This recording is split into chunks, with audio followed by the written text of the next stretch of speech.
Ahoy everyone, Tightrope here with a fresh batch of COH3 Micro tips. Today's video contains a lot of tips about the attack move command.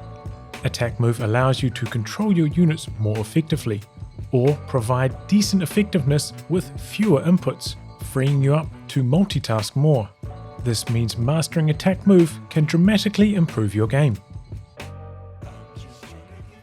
If you do an attack move command on the ground with a vehicle, it will advance towards that point, and as soon as an enemy comes into range, the vehicle will stop and start to shoot at it.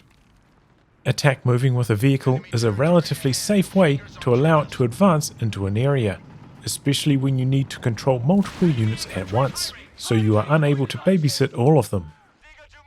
By stopping at max range, it gives you an opportunity to notice the engagement has started and react to it before an enemy squad can get in range to use a snare as an example.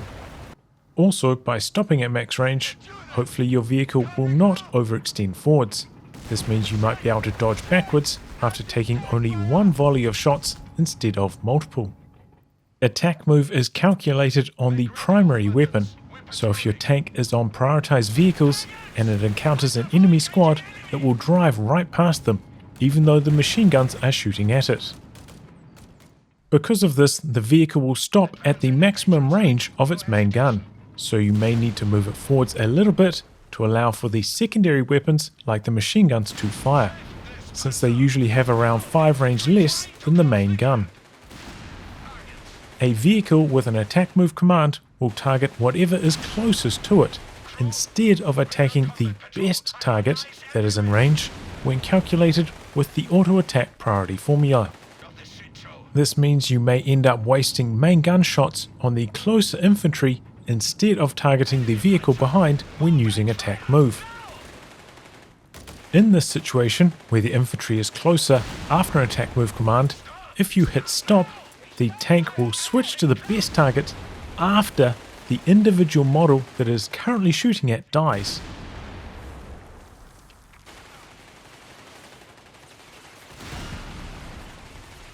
So manually targeting the enemy vehicle is required for the fastest acquisition of the best target. This is a crucial difference compared to Code 2, where attack move would result in shooting at the best target within range instead of shooting at the closest.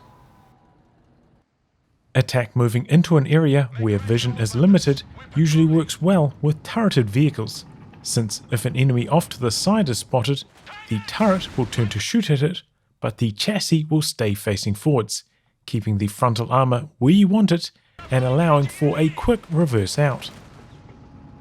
However, in the same situation, casemates will turn to shoot the enemy, exposing their side armor and making it slower to reverse out, so casemates require more attention to control in these spots.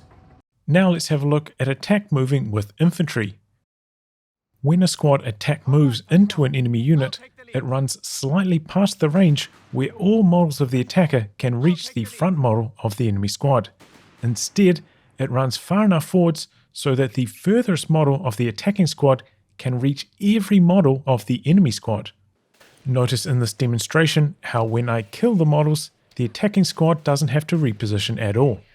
Whereas if you give a right-click command to target the squad, the attacker only moves far enough forwards so that every model is able to shoot at the front model of the enemy squad. This is a slight disadvantage of using attack move on infantry.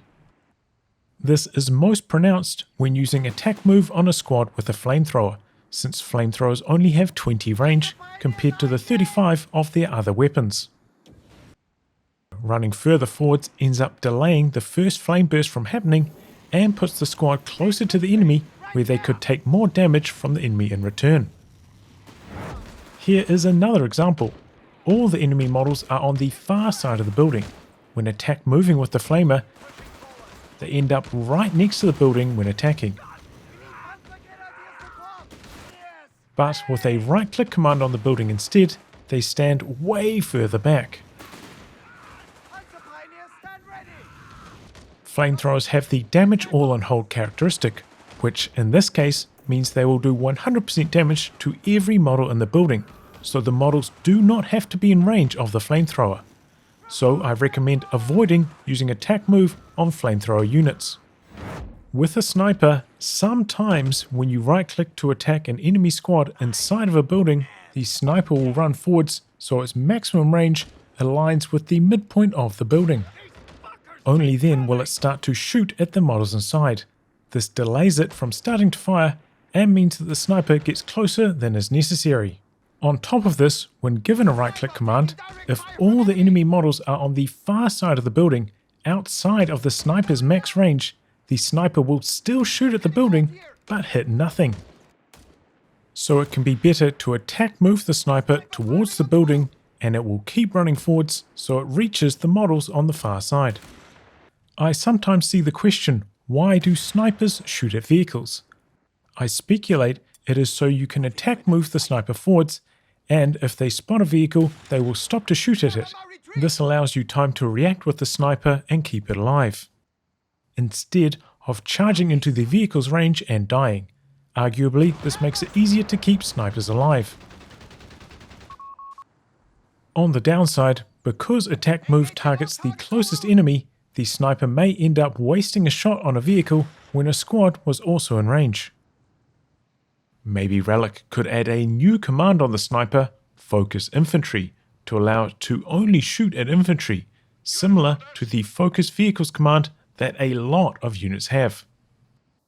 I recommend using short attack move commands on snipers to move them around, so they can make use of their long range and not move out of position. I feel attack move makes snipers easier to control. Sometimes I like to have my sniper on hold fire, so I can sneak it around in cover. But if you give an attack move command while the sniper is on hold fire, be aware that it will shoot.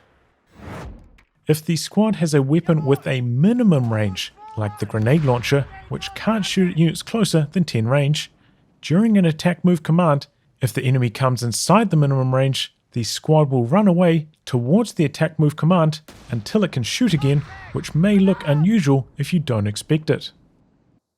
Because the squad stops to shoot at close to max range, attack moving around the map works best on long-range specialists like Bren upgraded Tommies.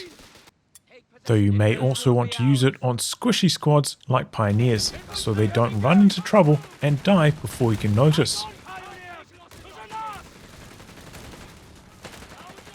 Hold back to HQ! Our frontline Pioneers are dead. When capturing the map with these long-range squads, if they are entering an area that is likely to be occupied by the enemy, give an attack move command on the point. Then, queue up a capture command on the point by holding shift and right-clicking it. This way you avoid having them charge into a bad engagement while capturing territory. Now let's take a look at attack move with the different team weapons. I use attack move on heavy machine guns quite often. A common use case is when they are isolated from support, pushing into an area with no sight, which can be common in the early game. That way the MG can set up and fire on the enemy without having to wait for me to react, giving me a better chance of suppressing the enemy before they can clear their firing arc or reposition into cover. Another common use case is attack moving them towards a hectic fight, when I can't afford to shift my focus off screen. This way they can come in to support a fight in a relatively safe way, with very little brain power required from me. When I attack move this HMG, notice on this occasion the center line is pointed towards the attack move command. It didn't center the weapon on the newly spotted enemy before setting up to fire. However, on other occasions the HMG does center on the enemy before setting up. I couldn't figure out a pattern that explained this behavior. In this example, I attack move forwards and start shooting at an enemy. Then, another enemy starts to approach from the side. Because the side unit ends up getting closer to the HMG, it automatically resets up to shoot at them. So attack moving the HMG can sometimes auto shut down a flanking attempt. In the same scenario in Code 2, the machine gun would continue to shoot at the first target until it died. It would not auto-rotate to shoot at the closer enemy. I usually have my AT guns bound to 1 or 2 control groups, so I can quickly attack move them into a fight when things are hectic. Remembering to do this can often be the deciding factor in winning or losing the engagement. However, if you have a vision advantage on the enemy vehicle, you may want to bring your AT guns further forwards, ideally just outside of 35 range where the enemy tank would start to see them. This way you can get multiple shots off before the enemy can drive out of range, improving your chance of killing the vehicle. If you suspect your enemy is attack moving the anti-tank guns at you, you can counter this by shooting for a couple of seconds, then backing up a little before stopping to shoot again, rinse and repeat. This way the enemy AT guns will constantly be setting up and tearing down instead of shooting at your vehicle. Attack move works really well on light howitzers like the LEIG and Pack-Howie. These have a relatively narrow cone of fire, so enemies will frequently move outside of that area. When given an attack move, once an enemy leaves the cone, the weapon will pack up, then set up and fire on the next closest target you have vision of. This massively reduces your micro burden when controlling these units. This isn't necessary to do on mortars since they have slow auto fire, a wide cone of attack, and extremely fast rotation rate. The auto firing howitzers like the M2A1 and Canone don't have attack move, but if you right click to pack them up, then hit stop before they start setting up again, they will auto rotate and start firing at an enemy when one comes into range or vision. However, this is just a one-off. They won't keep shifting to attack new targets like the LEIG with an attack move command. And be aware that being packed up like this does delay the startup of a barrage.